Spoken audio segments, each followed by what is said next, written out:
नमस्कार, मैं हूं प्रमिला दीक्षित। टीवी 9 भारतवर्ष डिजिटल पर आप देख रहे हैं सहेली। आपकी वो सहेली जो ना सिर्फ आपसे गॉसिप शेयर करती है, केवल गॉसिप की बात नहीं, आपकी सेहत का पूरा ख्याल है। क्योंकि कैसी हो आपसे कोई और भले ही ना पूछे, लेकिन हम पूछ रहे हैं।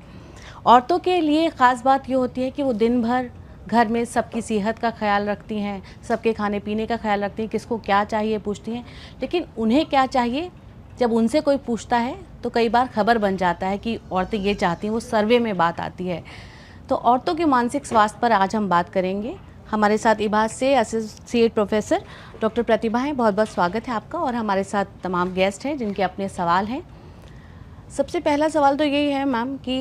कोई भी स्थिति नासूर कब बनती है? क्योंकि ऐसा तो है नहीं कि एक औरत के जीवन में स्ट्रेस नहीं होता, वो सुबह से शाम का होता है। पुरुष कहेंगे उनके भी जीवन में होता है, लेकिन एक औरत अपने बच्चे से लेकर अपने पति, सास, ससुर, खाना, काम वाली बाई, सबका स्ट्रेस लेती है। वो रोज़मर्रा का स्ट्रेस कब जाके दिमाग पे इतना हावी हो जाए कि डॉक्टर के पास जाना पड़े, वो स्थिति कब होती है? पहले हेलो टू ऑल। मैं ये बताना चाहती हूँ कि स्ट्रेस होना बहुत ज़रूरी है। स्ट्रेस होता है तभी हम परफॉर्म करते हैं, तभी हमें अंदर से एक ज़ील मिलती है कि हम परफॉर्म कर पाएँ या हम अपना अच्छा दे पाएँ। तो स्ट्रेस एक हद तक, जब तक वो यू स्ट्रेस है, मतलब कि एक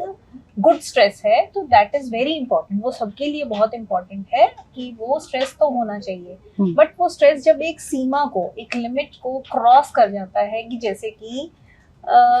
एक महिला अपने लिए समय ही नहीं दे पा रही है, अपने आप के बारे में सोच नहीं पा रही है, अपने दुख जो है वो किसी से, दुख या सुख दोनों ही चीज़ें, कुछ भी शेयर नहीं कर पा रही है। उसको लगता है कि मैं जो भी कर रही हूँ उसको सराहना नहीं मिल रही, उसको कोई मान्यता नहीं मिल रही। तो उस दौरान अगर वो लिमिट को क्रॉस कर जाए तो वो फिर एक बहुत बड़ा, मतलब कि स्ट्रेस, हर चीज का स्ट्रेस, कोई बर्डन शेयरिंग नहीं है, मतलब घर में, परिवार में कुछ शेयर नहीं करना, सिर्फ सारी जिम्मेवारी जो है वो महिला के ऊपर थोप देना। तो वहां पर स्थिति ये उत्पन्न हो जाती है कि वो नासूर बनने लग जाती है, क्योंकि आप एक समय तक, एक लेवल तक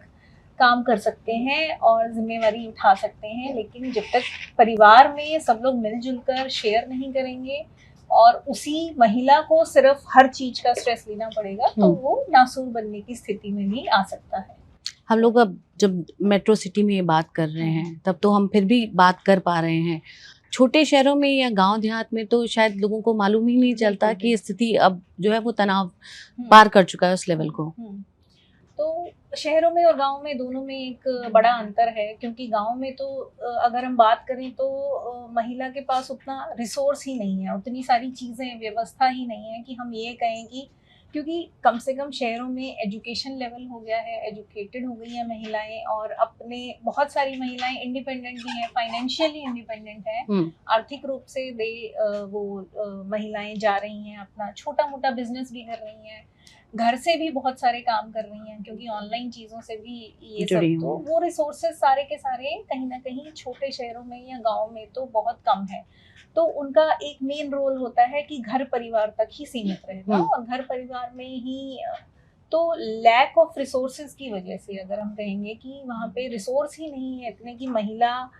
पर शहर वाली लोनलीनेस तो नहीं होगी ना, ऐसा है? हाँ, क्योंकि वहाँ पे परिवार इतना बड़ा है, वहाँ पे पारिवारिक जो जॉइंट फैमिलीज हैं उनको बहुत इंपॉर्टेंस मिलती है, सोशल गैदरिंग्स हैं उनको इंपॉर्टेंस मिलती है। तो वो सब चीज़ों को देखते हुए वो अकेलापन नहीं है, बट अकेलापन को हम अगर ये कहें कि शहरों में अकेलापन ये है कि क्योंकि हर कोई डिसजॉइंटेड है, गांव में अकेलापन ये है कि वो किसी से शेयर ही नहीं है, अंदर बात है पर वो किसी को कहेंगे तो वो चीज़ को समझेंगे ही नहीं, तो वहाँ पे वो स्थिति है। तो दो सवाल हैं कि आपके पास, आप क्योंकि लंबे वक्त से प्रैक्टिस कर रही हैं, केसेस क्या अब धीरे धीरे अवेयरनेस बढ़ी है तो लोग ज़्यादा आने लगे, और किस तरह के मामले आते हैं? कोई बात चौंकाती भी है कि बताइए इस चीज़ का भी लोगों को तनाव है, या फिर इस चीज़ का तनाव है और इसको अभी तक पता ही नहीं था? हाँ बिल्कुल, कि अवेयरनेस बढ़ने की वजह से अब केसेस बहुत आने लगे हैं, कम से कम वो मेंटल हेल्थ प्रोफेशनल तक पहुंचने लगे हैं। एक मानसिक स्वास्थ्य के बारे में अवेयरनेस बढ़ रही है, तो बहुत सारी महिलाएं आती हैं जो नॉर्मली अपनी चीज़ें शेयर करती हैं, बताती हैं कि वो तो कोई सुनता है, तो जनरली जो साइकोलॉजिस्ट होते हैं या काउंसलर्स होते हैं उनके पास जा रहे हैं। जो मैं ये कहूंगी कि जो गांव की महिलाएं हैं उनमें अभी भी वो स्टिग्मा है कि स्टिग्मा मतलब अब हम उसको कि वो नहीं आना चाहती हैं, कि उनको आने भी नहीं दिया, कि मानसिक स्वास्थ्य अभी तक पागलपन से जोड़ा जाता है। पागलपन से जोड़ा जाता है। तो मानसिक स्वास्थ्य को किस तरह के केसेस आते हैं आपके पास? हमारे पास हर तरह के आते हैं। डिप्रेशन के ज्यादा कॉमन होते हैं, डिप्रेशन और एंजाइटी, मतलब कि या तो उदासी लगातार समय से हो, और जो एंजाइटी है, हमेशा घबराहट बने रहना, हमेशा स्ट्रेस की सिचुएशन बनी रहना, अपने आप को कंट्रोल में नहीं रख पाना, तो वो जो एंजाइटी है वो बहुत ज़्यादा अधिक हो गई है आज की। मतलब एंजाइटी पहले जितना कम था, क्योंकि पहले स्थिरता थी, पहले स्टेबिलिटी थी, बैलेंस्ड चीज़ें थी। अब डिजिटल या सोशल मीडिया के आने से कंपैरिजंस बहुत होने लग गए हैं एक दूसरे के साथ। हम अपने आप को दूसरों से तुलना करने लगी हैं महिलाएं कि भी मैं उससे बेहतर स्थिति में नहीं हूँ। तो वो तुलना जो है वो बहुत ज्यादा होने लगी है। तो वो सोशल मीडिया के आने से जो कंपैरिजंस जो नहीं होने चाहिए, वो क्योंकि वो अपनी जगह है, वो सिर्फ फोटो में दिख रहा है। पहले सिर्फ नेबर्स की प्रॉब्लम थी, अब सामने सोशल मीडिया पर भी है। एक वर्चुअल चीज है जो उनको रियलिटी लग रही है, और हम उससे ही ज्यादा परेशान हम उससे ही परेशान हो जाते हैं। बट मेरा एक सवाल है मैम कि जैसे हम बहुत सारी थेरेपीज ले सकते हैं, या दवाई या थेरेपी या फिर माइंडफुलनेस जैसी जो भी थेरेपी है, इनका कुछ फायदा होता है या फिर इसके कुछ साइड इफेक्ट्स भी है? जरूर फायदा होता है। आपने बोला कि आपने बहुत सारी चीजों के नाम ले दिए एक्चुअली, कि थेरेपीज होती है, थेरेपी का अपना रोल है, माइंडफुलनेस भी एक तरह की थेरेपी है, उसका भी अपना रोल है, दवाइयों का अपना रोल है। तो दवाइयाँ हम जनरली कंसिडर करते हैं जब हमें लगता है कि सिवियरिटी, मतलब कि एंजाइटी या डिप्रेशन या कोई भी और मानसिक बीमारी है, उसकी जो सिवियरिटी है, मतलब बात हाथ से निकल, हम उसमें वो बहुत ज़्यादा है, मॉडरेट टू सीवियर है, मतलब माइल्ड नहीं है, मॉडरेट टू सीवियर है, ठीक है। तो उन केसेस में हम प्रेफर करते हैं कि हम काउंसलिंग या थेरेपी के साथ साथ में दवाइयाँ भी दें, क्योंकि दवाइयाँ बहुत ज़रूरी होती हैं उन केसेस में। बट जहाँ पे हमें लगता है कि स्ट्रेस है या फिर कुछ एंजाइटी है जो माइल्ड लेवल की है, या फिर जो हम सिर्फ काउंसलिंग या थेरेपी से या जो हम न्यूट्रल पर्सन अपना सिर्फ शेयरिंग या वेंटिलेशन करने से, जैसे डे टू डे लाइफ में हम लोग क्या करते हैं, एक चुगली करना जो होता है, जो पुरानी कहावत कही गई है, या फिर गॉसिपिंग जो होती है, इट इज सॉर्ट ऑफ वो एक वेंटिलेशन का है, टेकिंग आउट। हम अपना जो भी है वो शेयर कर रहे हैं। तो जो माइल्ड लेवल होते हैं, जहाँ पे सीवियरिटी बहुत कम है, वहाँ पे हम ये कहते हैं कि थेरेपी या माइंडफुलनेस एक बहुत बड़ी चीज़ हो गई है आज के ज़माने में। माइंडफुलनेस का इसलिए इतना रोल है क्योंकि वो हमको ये सिखाती है कि आप प्रेजेंट में रहो, not in the past, not in the future. Present में रहो और प्रेजेंटली जो काम कर रहे हो सिर्फ उसमें अवेयरनेस रखो। तो वो इसीलिए इम्पोर्टेंट है क्योंकि आजकल इतना डिस्ट्रैक्शन है ड्यू टू मेनी थिंग्स। तो जनरली आपके पास जो किस उम्र के लोग आते हैं, क्योंकि आजकल देखिए छोटे बच्चों से लेकर बड़े तक को पीयर प्रेशर से लेकर बॉयफ्रेंड है नहीं है इसका भी तनाव हो जाता है। फिर महिलाओं में किस उम्र के लोग आते हैं और किस एज से किस एज तक का ब्रैकेट है ये जो लोग हैं? महिलाओं में ज्यादातर ये जो अभी जो ट्रेंड ये आया है कि जो एडोलेसेंट फेज है, एडोलेसेंट मतलब जो हमारा टीनेजर वाला है, 11 से लेके 19-20 साल तक के बच्चे जो हैं वो बहुत आ रहे हैं, बहुत ज्यादा आ रहे हैं। पीयर प्रेशर है, सेंस ऑफ आइसोलेशन है, या फिर हम ये कहेंगे पोस्ट कोविड भी कुछ केसेस बढ़े, बहुत केसेस बढ़े, बहुत केसेस, और जिनका मुख्य कारण डिजिटल एडिक्शन जैसी चीज भी है कि भी बहुत सारे लोग सिर्फ फोन से रिलेटेड चीजों पे अटैच हो गए हैं। फोन की रियलिटी को ही वो रियलिटी समझने लग गए हैं। जो आपसी संबंध हैं या आपसी जो हमको फिजिकली निभाने चाहिए उन सबको मेल जोल जो होता है आपसे, तो वो नहीं कर पाते हैं। तो इस तरीके से एडोलेसेंट बहुत आते हैं, टीनेजर्स आ रही हैं, फीमेल्स आ रही हैं बहुत सारी, ब्रेकअप इश्यूज, रिलेशनशिप इश्यूज और बहुत, और जो मेरिटल में भी बहुत सारे इस तरह के केसेस बढ़ गए हैं कि सेपरेशन वाला केस जो है या डिवोर्स रिलेटेड केस जो है वो भी बढ़ गए हैं आज के उसमें, और उससे रिलेटेड जो रिलेशनशिप प्रॉब्लम्स आती हैं वो बहुत ज़्यादा हो गई हैं,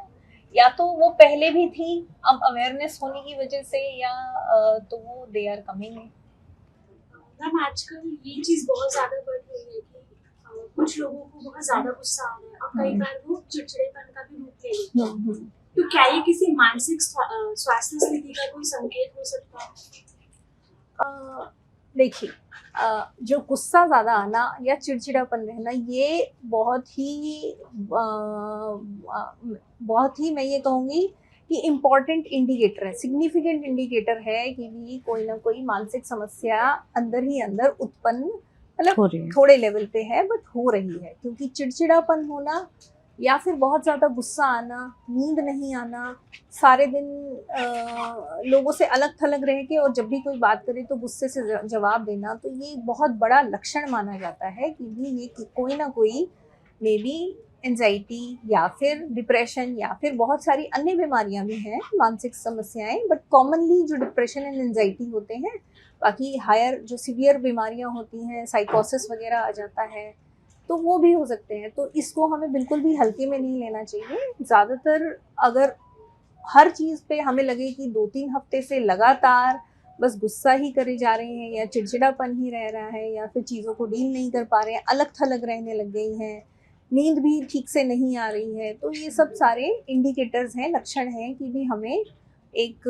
मानसिक स्वास्थ्य, मेंटल हेल्थ प्रोफेशनल के पास जाना चाहिए। मेरा एक और सवाल है, क्या कम्युनिकेशन भी इसमें कोई इम्पोर्टेंट रोल प्ले करता है? जैसे कई बार कुछ चीजें ऐसी होती है, भले हम 10 लोगों के बीच में उठ रहे हैं, बैठ रहे हैं, फैमिली में मतलब खुश दिख रहे हैं, सुबह अपने जो भी काम शाम तक कर रहे हैं, नॉर्मल भी सारे काम बहुत अच्छे से कर रहे हैं, लेकिन उसके बाद भी कई ऐसी चीजें होती हैं जो हमें अंदर से ठीक फील नहीं कराती और हम उन्हें कम्युनिकेट नहीं कर पाते। तो क्या एंजाइटी या डिप्रेशन या मेंटल हेल्थ को लेकर ये कोई रोल प्ले करता है? बहुत बड़ा रोल प्ले करता है, क्योंकि कम्युनिकेशन जो है, अगर कम्युनिकेशन में ही प्रॉब्लम हो रही है, आप अपने एक्चुअल देखिए, अगर हम मानसिक स्वास्थ्य की बात करते हैं वो हमारी अंदरूनी स्वास्थ्य, वो सिर्फ ये नहीं है कि मानसिक बीमारी नहीं है, उसका मतलब ये है कि हम अंदर से कितना एम्पावर्ड, सशक्त फील करते हैं, अंदर से हम कितना बैलेंस्ड फील करते हैं, या अंदर से हम कितना स्थिर हैं। तो कहीं ना कहीं हम कम्युनिकेशन नहीं कर रहे हैं, एक दूसरे से अलग थलग पड़े हुए हैं, अपने मन की बात में भी हम सारे काम अच्छे से कर पा रहे हैं बट अपने मन की बात किसी से शेयर नहीं कर पा रहे हैं, या फिर कहीं ना कहीं कम्युनिकेशन गैप हो गया है, बस अपना काम करे जा रहे हैं और किसी को कुछ बता नहीं पा रहे, या मे बी कुछ बैकग्राउंड में चल रहा हो वो नहीं बता पा रहे हैं। तो बहुत बड़ा इंडिकेटर है या बहुत बड़ी बात है कि कम्युनिकेशन, प्रॉपर कम्युनिकेशन कैसे किया जाए। क्योंकि आजकल आपने बहुत सारे मीम्स भी बन रहे हैं, बहुत सारी चीज़ें बन रही हैं जिसमें आपने देखा है कि फैमिली के ही सारे लोग बैठे हैं but they are on phone, आपस में बात ही नहीं कर रहे, साथ होकर भी साथ नहीं है। तो वो सब उसमें देख के ही उसी चीज़ को रियल मान रहे हैं, वो वर्चुअल रियलिटी में जीने लग गए हैं हम लोग। तो कहीं ना कहीं रियल कम्युनिकेशन की वैल्यू जो है वो ये जो मन से अच्छा नहीं लग रहा वाली कंडीशन होती है, अच्छा नहीं लग रहा है। कई बार जैसे आपने बताया, हम कारणों पे भी बात करेंगे, कारण होते हैं सबके पास कि ये वजह है तो इसलिए परेशान है। ऐसा भी होता है कि बेवजह आप दुखी हो, ये भी हो सकता है। ये भी हो सकता है, ऐसा नहीं है कि, क्योंकि देखो डिप्रेशन भी अगर हम कहेंगे ना तो 2 तरह के होते हैं, एक्सोजिनस या एंडोजिनस। एक्सोजिनस में तो हमको बहुत सारे कारण मिल जाएंगे, ठीक है, कि एक ये है कि एनवायरनमेंट रिलेटेड है या वर्क प्लेस रिलेटेड है, या फिर आपको घर में ही हिंसा से, वायलेंस से रिलेटेड है, या फिर घर में देखभाल नहीं हो रही है, या फिर बेबी होने के बाद में भी बहुत सारी दिक्कतें आती हैं, तो उससे रिलेटेड है। लेकिन जब एंडोजिनस डिप्रेशन होता है वो हमारे अंदरूनी जो रसायन होते हैं, जिसको हम न्यूरोट्रांसमीटर्स एंड न्यूरोकेमिकल्स बोलते हैं, उसमें इम्बैलेंस होने की वजह से, तो ये चीज़ों में कई बार ये जो है ये कम है इसके चांसेस होना, बट ये भी होता है कि कोई वजह नहीं मिल रही है पर फिर भी पीरियड्स के आसपास होता है। पीरियड्स के आसपास भी होता है, क्योंकि उसमें उस दौरान भी हार्मोनल इम्बैलेंस होगा। उस पे भी कई मीम्स चलते हैं अब तो कि हाँ, भाई हाँ। पीरियड से बच के रहना, कोई भी पिट सकता है। तो क्योंकि अभी रिसेंटली प्री मेंस्ट्रुअल सिंड्रोम ऐसे करके एक हमारी नई बीमारी जो है कि उस दौरान गुस्सा बहुत ज्यादा आता है, चिड़चिड़ापन बहुत रहता है, और जनरली जब पीरियड्स आ जाते हैं तो उसके बाद में वो धीरे धीरे ठीक हो जाता है। तो जो पीरियड आने से 4-5 दिन पहले गुस्सा बहुत ज्यादा आता है, वो आइडेंटिफाई हो जाता है। अगर हम बार बार हर साइकिल में ऐसा हो रहा है तो ये एक लक्षण है कि आप जाइए और प्रोफेशनल हेल्प लीजिए, क्योंकि उसमें कई बार हमें दवाई भी शुरू करनी पड़ती है प्रेगनेंसी में और प्रेगनेंसी पोस्ट पार्टम जिसको हाँ, डिप्रेशन हाँ, कहते हैं, हाँ। उसमें भी उसमें बहुत बाकी high चीजें chances होते हैं। मैटर करती हैं कि या सिर्फ मतलब बच्चे होने के बाद जो हार्मोनल डिसबैलेंस है वो? बच्चा होने के बाद हार्मोनल डिसबैलेंस तो हर एक में ही हो रहा है, तो बाकी चीजों का इन्फ्लुएंस बहुत ज्यादा है, वो बहुत ज्यादा है। क्योंकि अभी आजकल देखो शहरों में महिलाएं हैं, करियर फोकस्ड हैं, हम सब लोग यहाँ बैठे हैं, हम लोग भी करियर फोकस्ड हैं और ये सब है। तो एक बच्चा होने के बाद उसका रिस्पॉन्सिबिलिटी लेना, जिम्मेवारी लेना, उसके साथ में वर्क प्रेशर भी संभालना, और आपको कितने दिन का मैटरनिटी मिलेगा, कितने, तो जो और उसको कितनी केयर मिल पा रही है, उसको कितना घर में हेल्प मिल पा रही है उस बच्चे को संभालने के लिए। तो बहुत सारे मतलब हार्मोनल डिसफंक्शन या डिसबैलेंस तो सभी में होता है, बट एनवायरमेंटल फैक्टर्स उसके ऊपर कितना और जोर डाल रहे हैं या इन्फ्लुएंस कर रहे हैं, उस पर डिपेंड करता है कि पोस्टपार्टम डिप्रेशन उन महिलाओं में। इन्वायरमेंट तो औरतों के लिए हमेशा से चैलेंजिंग रहा है। मैं आपसे पूछना चाहूँगी कि डाइट, एक्सरसाइज, ये सब भी क्या स्ट्रेस को बढ़ा सकते हैं या कम कर सकते हैं? बिल्कुल, अच्छी डाइट लेना और हेल्दी, फिजिकली फिट, मतलब फिजिकली हेल्दी रहना, ये एक बहुत ज़रूरी चीज़ है। मतलब अच्छी डाइट में, जैसे कि अभी हमने थोड़ी देर पहले आपने बात किया था कि चिड़चिड़ापन हमारी जो इंडियन कम्युनिटी है, इसमें आयरन डेफिशिएंसी ही इतनी महिलाओं में होती है कि चिड़चिड़ापन वैसे ही रहता है, क्योंकि वो जितना काम उससे एक्सपेक्टेड होता है वो कर ही नहीं पाती है। तो वो आयरन डेफिशिएंसी है, विटामिन D3 डेफिशिएंसी है, तो बहुत सारी डेफिशिएंसीज हैं। तो अगर हम एक बैलेंस्ड डाइट कि एटलीस्ट उस फीमेल को कितना कैलोरीज या कितना प्रोटीन या कौन से माइक्रो न्यूट्रिएंट्स हैं, किस क्वांटिटी में चाहिए, क्या क्या चीज़ें चाहिए, वो डाइट के ऊपर ध्यान दे तो बहुत सारी चीज़ें, तो क्योंकि अगर अंदर से फिजिकली फिट फील करेगी महिला, तभी तो वो अपनी रिस्पॉन्सिबिलिटी या अपनी जो भी चीज़ें हैं उसको निभानी है वो ठीक रख पाएगी, ठीक है, बैलेंस रख पाएगी। प्लस जो फिजिकल फिटनेस की बात करें वो भी इसके साथ बहुत इम्पोर्टेंट है, क्योंकि फिजिकली फिट रहने से ही हमारा जो एक्टिव लाइफस्टाइल, बेसिकली सिडेंटरी नहीं रहेंगे, हम एक्टिवली हर चीज़ को डील करेंगे, तो वो भी बहुत इम्पोर्टेंट है। हम अक्सर देखते हैं कि स्ट्रेस लेवल, एंजाइटी, डिप्रेशन, इसमें आकर अधिकतर लोग, युवाओं की अगर बात करें, सबसे ज़्यादा वो सुसाइड जैसे कदम को उठाते हैं। तो ऐसा कौन सा इंडिकेशन सबसे पहले होता है जिसमें हमें ये पता चल जाए कि आगे ये वर्स्ट सिचुएशन हो सकती है और हमें फौरन डॉक्टर्स के पास चले जाना चाहिए, कंसल्ट कर लेना चाहिए? देखो, वो वर्स्ट कदम जब हमें लगे कि लगातार 2 हफ्ते हो गए हैं और अलग थलग रहने लगी है महिला या कोई भी पर्सन, कि सोशल विड्रॉल हो गया है, बिल्कुल किसी से बात नहीं कर रहे, बिल्कुल अलग थलग रहने लगे हैं, नींद नहीं आती, अपनी केयर करना बिल्कुल छोड़ दिया है, ठीक है, दूसरों की केयर जो भी पहले करते थे वो सारी चीज़ें कहीं ना कहीं अब हमें नहीं लग रही हैं कि वो सब चीज़ें उस तरीके से फॉलो हो रही हैं, और बहुत अलग थलग पड़ गए हैं। और बार बार उदासी, बार बार टीयरफुलनेस, मतलब कि हर छोटी छोटी बात पे आंसू आ जाना, या फिर मतलब वो इंडिकेटर है कि लंबे समय से ये सब चल रहा है, तो हमें लंबे समय तक भी वेट नहीं करनी चाहिए। अगर आप 2 हफ्ते भी लगातार इस चीज़ को देख रहे हैं तो आपको इमीडिएटली प्रोफेशनल हेल्प के लिए जाना चाहिए कि कुछ तो हमें दिक्कत लग रही है। अब बहुत सारे केसेस में इम्पल्सिव होते हैं, जैसे अभी एडोलेसेंट हैं, ये तो मैंने कहा कि आपको पता लग जाएंगे लक्षण, लेकिन बहुत सारे केसेस हैं कि इम्पल्सिव है, गुस्सा ही इतना जल्दी आ जाता है कि उस गुस्से को कंट्रोल नहीं कर पाते, तो वहां पे हमें पता भी, तो वो गुस्सा आ रहा है या आपको लग रहा है कि गुस्सा भी एक कारण है, तो एग्रेशन को कंट्रोल करने के लिए भी आपको प्रोफेशनल हेल्प लेना चाहिए। ये हीलिंग प्रोसेस कितना टाइम लेता है कि शख्स को हील करने में, जब देखो, वो आपके पास हाँ आता है? हाँ, हीलिंग प्रोसेस डिपेंड करता है थेरेपिस्ट और जो पेशेंट है दोनों के ऊपर, ठीक है। तो ऐसा नहीं है, हम जो भी काउंसलिंग सेशंस देते हैं या थेरेपीज देते हैं उसमें पूरा मतलब 50% रोल खुद पेशेंट का भी होता है। मान लो हम उनको ये सब चीज़ें करने को बोल रहे हैं, रूटीन में करने के लिए, अपनाने के लिए बोल रहे हैं, बट वो अपनी तरफ से एफर्ट ही नहीं डाल रहे, तो वो हीलिंग प्रोसेस कैसे होगा, ठीक है। तो इसीलिए इंसाइट होना, मतलब उसके अंदर ये समझ होना, जो भी हमारे पास, ऐसा नहीं है ना कि आप पेरेंट्स हैं, आपको लगा कि मेरी 18 साल की बच्ची या 17 साल की बच्ची है, वो तो ऐसे नहीं है, आप जबरदस्ती उसको ले गए साइकेट्रिस्ट के पास, वो उसमें एंगेज ही नहीं होना चाह रही थेरेपी में, वो हमारी बात को सुन ही नहीं रही, वो अभी तक उसमें है,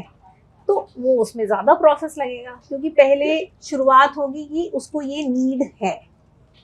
ये करने से, तो उसको बहुत लंबा टाइम लगेगा। और एक वही बच्चा जो खुद से समझ रहा है कि हाँ मुझे दिक्कत है और मुझे इसके ऊपर कंट्रोल करना है, तो वो अपनी तरफ से एफर्ट ज़्यादा डालेगा, तो उसके अंदर हमारा जो है हीलिंग प्रोसेस जो है वो कम समय लेगा। तो it depends upon patient to patient, ऐसा नहीं है कि एक जना बहुत लंबा समय भी ले सकता है, 6 महीने से 1 साल, और एक जना 2 महीने में भी उभर सकता है। तो लेकिन मैम कुछ केसेस में जैसे आपने बताया लोग गए हैं काउंसलर के पास गए या उनके पास जा रहे हैं, ये शहरों में हम देख रहे हैं कि ऐसा हो रहा है, लेकिन उन कस्बों में या छोटे शहरों में ऐसी क्या आफत आ गई कि महिलाएं इतना हिंसक हो गई कि पतियों की हत्या कर दे रही हैं, या फिर क्योंकि ये आंकड़े अलग हैं इसलिए में डराते हैं, वो उनकी छवि से अलग है, बड़ी नाजुक, बड़ी कम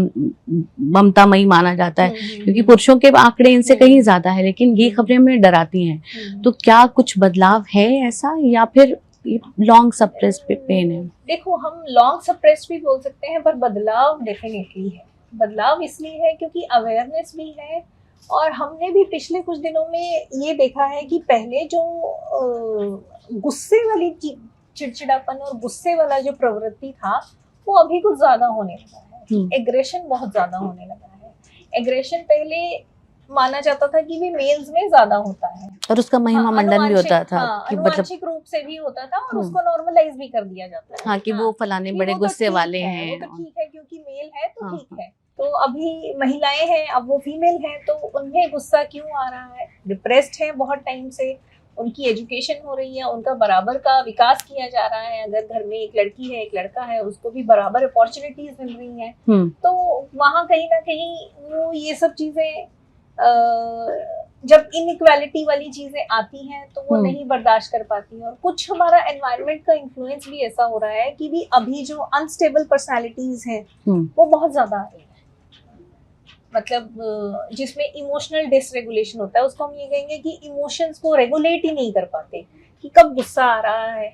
गुस्सा कंट्रोल कैसे करना है, कब एकदम से डिप्रेस्ड हो गए, तो वो डिसरेगुलेशन जो है वो बहुत ज्यादा हो गया है। तो ये अभी ये समस्या एक्चुअल में उभर के आ रही है, बट मैं फिर भी ये कहूंगी कि ये आंकड़े जो है वो ज्यादा बताते हैं, क्योंकि महिलाएं जो हैं, फीमेल्स जो हैं, वो सदियों से, वो आज भी गिल्ट लेकर ही जीती हैं, सदियों से डोमेस्टिक वायलेंस का शिकार है, सब है, बट उस चीज को हाईलाइट कभी नहीं किया गया उतना जितना आज के आंकड़े बताते हैं कि हाँ उन्होंने ऐसा कर दिया। देखो, अगर हम बात करें तो मेल और फीमेल एक्सट्रीम दोनों में होते हैं, तो जो भी ये इंसिडेंसेस हुए हैं ये एक्सट्रीम केसेस के हुए हैं। अगर हम उसकी साइकोलॉजिकल ऑटोप्सी करेंगे उस महिला की जिसने ऐसा किया है, तो हमें शायद 1 2 3 4 5 करके बहुत सारे कारण पता लगेंगे कि उसके पीछे क्या, व्हाई दिस हैपेंड, वो हमें पता नहीं है, बट हम सुपरफिशियली देख के ये कह रहे हैं कि ये वाले ज्यादा हैं। खैर, उससे इतर ये इनबिल्ट गिल्ट जो महिलाओं में होता है, दैट इज नॉर्मल, कि अब कुछ कर नहीं पाई, आज घर में दूध गर्म करके नहीं दे पाए बच्चे को, वो गिल्ट हो गया, और वो हमारी पैट्रियार्कल, हमारी जो पुरुष प्रधान सोसाइटी है ना, उसने हमारे अंदर वो भर रखा है कि भी ये हमारा रोल है, जेंडर बेस्ड रोल्स, मैं ये कहूँगी, इनको बोलेंगे जेंडर बेस्ड रोल्स, कि महिलाएं हैं तो वो उस जेंडर से रिलेटेड उनके ये रोल्स डिफाइन करे हुए हैं सोसाइटी में, कि ये आपके रोल्स हैं, ये तो आपको फुलफिल करने हैं। वहीं मैं ये कहूँगी कि मेल्स के भी कुछ रोल्स डिफाइन किए हुए हैं। तो कहीं ना कहीं अगर मेल घर पे बैठ जाए और वो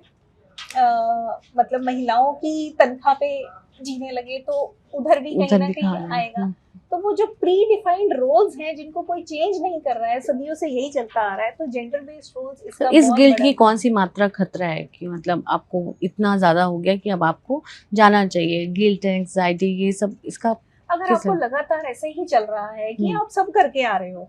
फिर भी आपको ये गिल्ट नहीं जा रहा है और परसिस्टेंट है कि भी हाँ आपको 1 हफ्ता हो गया, 2 हफ्ता हो गया, एक लिमिट सेट होती है, ठीक है, तो 2 हफ्ते से ऊपर ये चलता ही जा रहा है कि नहीं बहुत ज्यादा है, तो फिर आपको प्रोफेशनल हेल्प लेनी है, मानसिक स्वास्थ्य के लिए अपने जाना चाहिए। ठीक है, कभी भी कोई भी चीज लंबी चल रही है, कंसिस्टेंट चल रही है, परसिस्टेंटली आपको पता है कि ये वरी वाली बात है, और कई बार हमें पता भी नहीं होता कि हाँ हमें नहीं है। मैं ये पूछना चाहती हूँ कि जैसे मैं टीनेज गर्ल्स को पढ़ाती हूँ, टीचर हूँ मैं, तो अक्सर होता है कि उतने पीरियड में जब आप उनके साथ क्लोज हुए या क्लास में, तो कैसे आइडेंटिफाई करें? क्योंकि बच्चे में, लड़कियों में वो प्रेशर तो घर का है, सोशल है, फैमिली का है, पढ़ाई का है, आगे चल के वर्क प्रेशर है, वही वर्क प्रेशर होता है, तो मतलब वो आइडेंटिफाई करना, मतलब वो प्रेशर है लड़कियों में, उसको कैसे आइडेंटिफाई करें, या हम एज ए टीचर क्या हेल्प कर सकते हैं? देखिए, आइडेंटिफाई करने के लिए तो आई थिंक स्कूल में इतना एक्सपोजर आपका हर क्लास से, क्योंकि अभी तो ऐसा मुझे जो समझ में आता है, बिकॉज आई ऑल्सो, मतलब हमारे जो खुद के बच्चे जाते हैं तो पीरियड्स इतने शॉर्ट पीरियड्स होते हैं, 40 मिनट्स पीरियड, और फिर उसमें फिर आपकी क्लासेस चेंज होती रहती हैं, there are different subject teachers. तो जो स्कूल में स्कूल काउंसलर्स की अभी जो एक व्यवस्था कर दी गई है ना, तो उनका एक रूटीन वो होना चाहिए, रूटीनली, मतलब हमें उनको ये नहीं कि हमें जिस बच्चे में लग रहा है सिर्फ उसको काउंसलर के पास भेजेंगे, है ना, हमें हर बच्चे को एक विजिट काउंसलर की, क्योंकि काउंसलर जितना अच्छा आप एज अ टीचर आप भी कर सकते हैं, आप तब कर सकते हैं जब आपको लगे कि नहीं पहले तो ये बच्चा बहुत अच्छा कर रहा था, अभी आपको तभी समझ आएगा कि आपको जब डेफिनेटली बिहेवियर में चेंज दिखाई देने लगेगा कि ये तो बहुत अलग थलग रहने लग गया, बात ही नहीं करती, पहले बहुत चुलबुली थी, या पहले हर चीज पूछ लेती थी, अभी ये किस प्रेशर में है या क्या है, ठीक है। अदरवाइज जो मतलब ये इस तरह के बिहेवियर चेंज आपको दिखने लगे तो आपको डेफिनेटली, बट जो स्कूल में, हर स्कूल में जो अभी मैंडेटरी कर दिया गया है कि स्कूल काउंसलर होना चाहिए, तो काउंसलर के पास विजिट्स ज़रूर होनी चाहिए, अगर हम ज़्यादा नहीं तो 3 महीने में एक बार, ठीक है, क्योंकि वो जो उनको बताते हैं और उनसे बात कर पाते हैं वो बहुत अच्छे से कैच भी कर लेते हैं। हाँ, आप एज अ टीचर आपका भी बहुत बड़ा रोल है, लेकिन आप तभी पता लगा पाएंगे जब बिहेवियर में आपको ड्रास्टिक चेंज लगेगा। बाकी आप सब हाइजीन्स के बारे में तो आप बहुत अच्छा रोल प्ले कर ही रहे हैं, एवरीथिंग, बिकॉज आजकल स्कूल्स में मेंस्ट्रुएशन रिलेटेड या बाकी जो भी एडोलेसेंट पीयर प्रेशर रिलेटेड सब चीज़ों की क्लासेस हो रही हैं, तो वो तो आप प्रोएक्टिवली प्रिवेंटिव मेजर्स आप सिखा ही रहे हैं बच्चों को, साथ ही साथ आप काउंसलर की हेल्प भी ले सकते हैं। डिप्रेशन, एंजाइटी वगैरह की हमने बातें करी है, तो I am someone who has personally faced this issues in my life, and I can totally understand कि कितना चैलेंजिंग होता है वक्त। और जब मैंने फेस करा था ये सारी चीज़ें, तो वो अभी ऐसा था that I had been in a major car accident, तो उसके बाद PTSD हुआ। उस वक्त जब हुआ था 2008 के करीब, लोगों को इतना नहीं पता था चीज़ों के बारे में, doctors obviously they know things, but अगर आप किसी रिलेटिव से बात करो, फ्रेंड से बात करो, क्या डिप्रेशन, सैडनेस ही तो है, ठीक हो जाएगा। तो उस वक्त बहुत ज़्यादा मैंने वो चीज़ फेस करी थी, वो जो आइसोलेशन होता है या बीइंग मिसअंडरस्टूड, पता ही नहीं है कि मैं क्या समझाना चाह रही हूँ और वो क्या समझ रहे हैं। एक ऐसा टाइम पीरियड आ गया था जो मैंने completely isolate कर लिया था खुद को, because I always used to think कि no one is going to understand what I'm trying to portray or what I'm trying to express.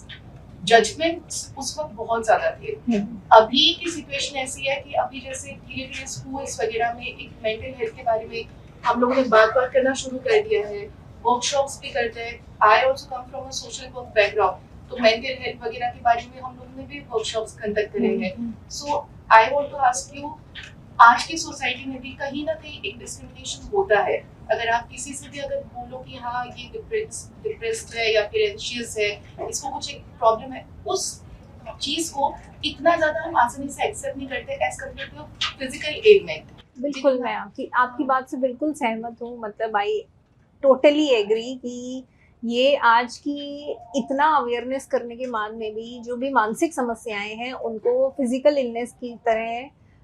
हम बहुत लेट पहुंचते हैं प्रोफेशनल हेल्प के लिए। मतलब मुझे ये लगता है कि अगर हम बहुत इनिशियल स्टेजेस में, बहुत ही शुरुआती दिनों में अगर पहुंच जाएं तो वहाँ पे बहुत आसान होगा इलाज, कंपैरेटिव टू कि भी बहुत लेटर स्टेजेस में पेरेंट्स भी लेके आते हैं या फिर हम पहुंचते ही बहुत लेट हैं, क्योंकि उससे पहले उनको लगता है कि काउंसलिंग करानी ही क्यों है, ये सब तो ये फालतू के विचार हैं, ये तुम ऐसे ही सोच अमीरों रहे के हो। चोचले। हाँ, ये सब तो चोचले हैं। हमारे टाइम पे तो मतलब usually we also say to our, मतलब हम भी बहुत ही नॉर्मलाइज किया हुआ है, और स्टिग्मा जो है वो बहुत ज्यादा है।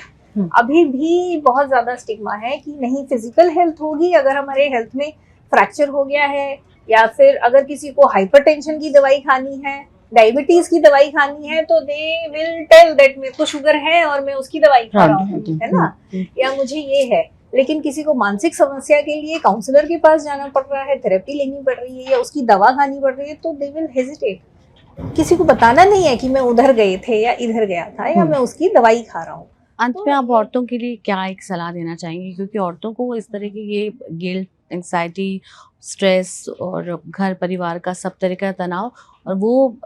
पीरियड स्टार्ट होने से लेकर प्रेगनेंसी, पोस्टपार्टम, फिर उसके बाद बच्चों की शादी, लंबे वक्त तक वो रहता ही है, लेकिन वो कंटिन्यूस कौन सा हेल्दी है और कहाँ पर आपको एक प्रोफेशनल की हेल्प लेनी है, कोई एक गाइडेंस? मैं ये सलाह देना चाहती हूँ कि सबसे पहले महिला को अपनी इम्पोर्टेंस समझना बहुत ज़रूरी है, अपने लिए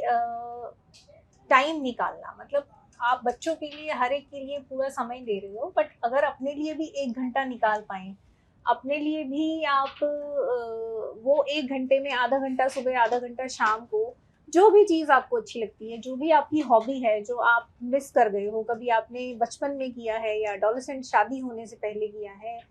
उन चीज़ों को फॉलो करो। सिर्फ आधे घंटे सुबह, आधे घंटे शाम पे, और उसमें कोई प्रेशर फील नहीं करना है कि हम ये क्यों कर रहे हैं, ये हमारा 1 घंटा किसी और चीज़ के लिए डेडिकेटेड होना चाहिए, बट वो 1 घंटा आप अपने लिए डेडिकेट करो। अपनी इम्पोर्टेंस को समझो। आप जो भी काम कर रहे हैं उसको, सेल्फ अप्रिसिएशन बहुत ज़रूरी है। जब तक हम खुद अप्रिशिएट नहीं करेंगे तब तक कोई और अप्रिशिएट नहीं करेगा। हम एक्सपेक्ट ही नहीं कर सकते कि कोई और उस चीज़ को अप्रिशिएट करे। तो वो 1 घंटा अपने लिए निकालना ज़रूरी है। हेल्दी डाइट लेना ज़रूरी है। फिजिकली कुछ ना कुछ इनकॉर्पोरेट करें अपनी। और जो मैडम ने सवाल पूछा वो बहुत इम्पॉर्टेंट, कि कब हमें समझना चाहिए कि हमें प्रोफेशनल हेल्प लेनी चाहिए। अगर आपको लग रहा है कि लिमिट क्रॉस हो गई है, घर में कोई नहीं समझ पा रहा है और मुझे किसी से बात करने की, मुझे किसी चीज़ को शेयर करने की ज़रूरत है, तो आप डेफिनेटली जाइए। आप बहुत लंबा उसको खींचिए नहीं, क्योंकि जितना ज़्यादा खींचेंगे उतना ज़्यादा आपको बताने में और आपको उससे उभरने में दिक्कत होगी। तो लिमिट जो है वो आपको खुद ही पहचाननी है कि बहुत दिन हो गए हैं,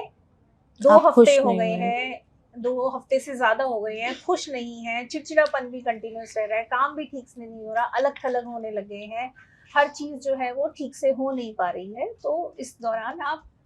2 हफ्ते से ज़्यादा परसिस्टेंटली हो रहा है तो immediately go for professional help. हाँ, बहुत बहुत शुक्रिया मैम हमसे बात करने के लिए। तो बहुत आध्यात्मिक और दार्शनिक भाषा में अगर कहा जाए तो बेशक आप किसी की पत्नी हो सकती हैं, किसी की बेटी, किसी की माँ हो सकती है, लेकिन अपने हिस्से का जीवन आप अपने लिए लेकर आए हैं, इसलिए अपने लिए भी वक्त निकालिए, क्योंकि आपका मन स्वस्थ रहेगा तो शरीर स्वस्थ रहेगा। अगर शरीर स्वस्थ रहेगा तभी आप दूसरों को और अपने घर को संवार पाएंगे। धन्यवाद, नमस्कार। इस एपिसोड में इतना ही। मिलते हैं अगले एपिसोड में किसी और बीमारी पर चर्चा करने के लिए। धन्यवाद।